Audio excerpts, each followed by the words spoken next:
avec Nathalie Arsenault, j'ai dit, est-ce que tu trouves que je ressemble un peu à un lutin? Elle dit, t'as l'air un petit peu d'un lutin, Père Noël. C'est tellement cute. Oui, je me sens festive. Toi aussi, fun. tout en rouge. J'ai fait un effort. Ben oui, j'aime ça. Puis tu fais un effort aussi pour avoir un Noël écologique. Pourquoi tu voulais me parler de ça? Ben, on a commencé la saison, je ne sais pas si tu te souviens, Oui. en faisant une chronique sur zéro déchet. Oui. Tu te souviens, Oui, comment oui. avoir un style de vie zéro déchet? Donc, qui m'a porté beaucoup, beaucoup à réfléchir. Et puis, je ne sais pas si tu savais, mais on produit 25 plus de déchets à Noël que n'importe quand à travers l'année. Oui. Ben oui, les plastiques, les papiers. C'est ça, l'emballage, L'emballage. etc. Donc, il y a plein de façons qu'on peut adopter, si tu veux, ou plein d'habitudes qu'on peut adopter pour justement essayer de réduire notre empreinte écologique dans le temps des fêtes. Puis je pense que aller jusqu'à zéro déchet, peut-être du jour au lendemain, c'est pas possible, mais qu'est-ce qu'on peut faire tout de suite qui peut avoir Ben, peut-être... premièrement, y penser. Là. Y penser déjà en C'est partant. déjà quelque chose. C'est ça. Oui. Donc, moi, je suis vraiment en train de beaucoup plus réfléchir à la question, puis je me penche sur 3 aspects, si tu veux, plus précis, parce qu'on pourrait parler de plein d'aspects. Mais Oui. parlons sapin de Noël, emballage cadeau et cadeau. Mhm. Comment cette année, en 2017, à Noël, peut-on avoir une plus petite empreinte écologique, si tu veux, ou faire moins de déchets? Donc, sapin de Noël, Oui. artificiel ou naturel? Moi, j'ai un sapin de Noël artificiel. OK. Je le réutilise à chaque année. Donc, selon toi, lequel des deux est le plus écologique? Oh, tu me poses une bonne question. Je ne sais pas parce que c'est en plastique, mais en même temps, est-ce que c'est une bonne idée d'avoir un arbre? Je sais pas. C'est un débat. C'est un débat. Moi, la seule raison, moi j'aime bien un arbre naturel. La seule raison, c'est parce que ça fait des petites épines. J'ai un petit bébé qui se promène. Oui. Je veux pas qu'elle avale ces affaires-là. Fait que C'est bon, un ça. choix. C'est un choix personnel. Puis je suis pas en train de dire qu'un Oui. est meilleur que l'autre. Oui. Parce Non, mais c'est une question parce que à poser. C'est une question à se poser. Oui. OK? Le choix reste le nôtre. Oui. Mais si on est pour faire le choix, posons-nous la question, qu'est-ce qui nous convient le mieux?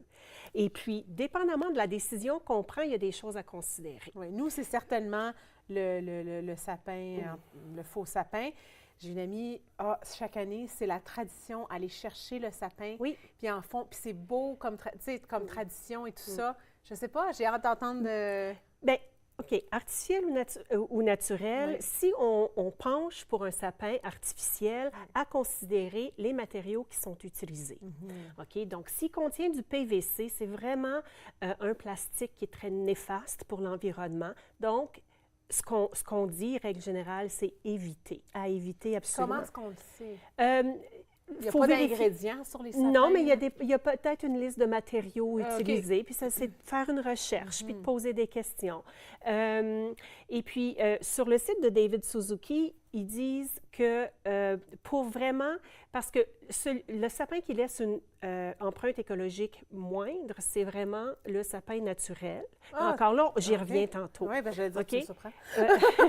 J'y reviens tantôt. OK? Mais si on est pour acheter un sapin naturel, artificiel, s'assurer qu'il ne contient pas de PVC et puis prendre la décision d'avoir un sapin artificiel pour plusieurs années. Oui, Donc, ce n'est pas un sapin qu'on change aux 3-4 ans parce que la mode a changé et ainsi de suite. Parce que là, on laisse vraiment une trace assez grande, là, qui est difficile à effacer. Donc, lui, il dit, après 6-7 ans, on a pas mal, on arrive pas mal égal, là. Excellent. Moi, je suis rendue là. Oui, mais l'idéal, c'est plus de 20 ans. Si tu gardes ton sapin artificiel plus de 20 ans, là, tu peux avoir la conscience tranquille que tu n'as pas trop fait de dommages à l'environnement. Donc, Parce que ça se retrouve au dépotoir. Un sapin pendant 20 ans ou 20 sapins naturels? Le Parce que c'est sapin un par naturel, année, il faut là. faire attention aussi avec le sapin naturel. OK? D'où il vient le sapin naturel? Est-ce qu'il a Parce voyagé? qu'on coupe un arbre, là. Oui, mais la majorité des sapins naturels, pour faire un sapin de Noël, sont cultivés spécifiquement pour ça. Fait que c'est pas... Puis pendant qu'il grandit, ce sapin-là, parce que c'est pas la première année de sa croissance, OK?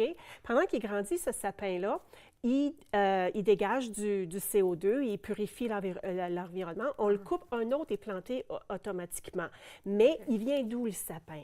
Est-ce qu'il y a eu des utilisations de pesticides et d'herbicides? Parce que là, à ce moment-là, on rentre des toxines chez nous. Donc, il faut poser des questions. L'idéal, c'est de l'acheter local. Et puis, après ça, c'est envoyé, c'est composté. Ça laisse une moins grande trace écologique. Mais un ou l'autre, c'est vraiment un choix personnel. Mais il faut poser les bonnes questions. David Suzuki dit que le meilleur moyen, c'est d'aller, comme vous avez fait ici, de décorer des plantes qu'on a dans la maison ou d'aller avec des sapins en pot qu'on peut garder quelques années, qui grandissent, puis qu'après, qu'on replante. Ça, c'est vraiment la façon idéale d'avoir un sapin de Noël et de rester très écologique. Parlons emballage cadeau. Oui. Le papier emballage, OK, n'est pas recyclable. Donc, ça s'en va directement aux déchets. Plusieurs sont métalliques, sont plastifiés, et ainsi de suite, pour briller, être jolis. Donc, c'est vraiment un gaspillage à chaque année. Donc, est-ce qu'il y a moyen d'être un peu plus créatif quand on emballe nos cadeaux? Je vois que tu as enveloppé ici avec une serviette de thé, là. Oui, j'ai un linge à vaisselle, avec un ruban en tissu réutilisable.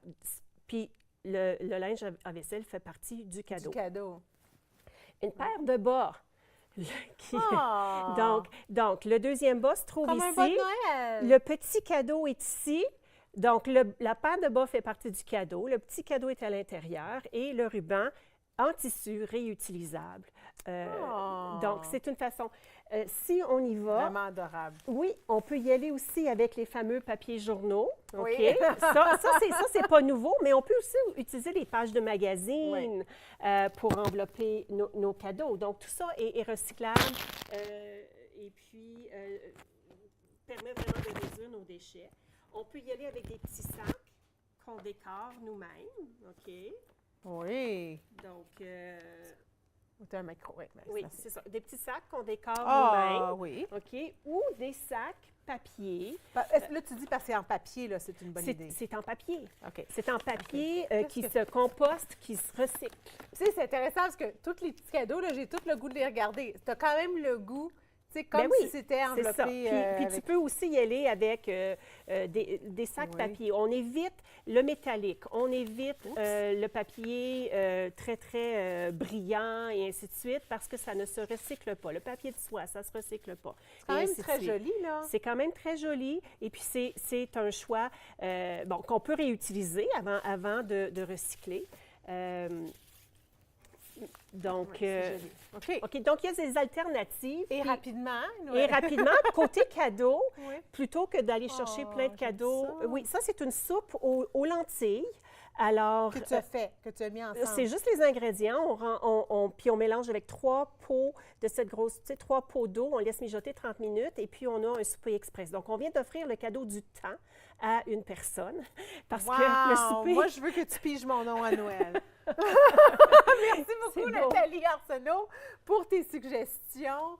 Tu nous aides à penser, à faire des choix plus écologiques. J'apprécie beaucoup. Oui. Restez là après la pause avec Sophie Martel et elle nous aide à bien préparer nos valises. Parce qu'on voyage pendant le temps des fêtes. Il y en a que oui, là, moi je vais être à la maison, mais il y en a qui voyagent. Restez là après ceci. Merci beaucoup.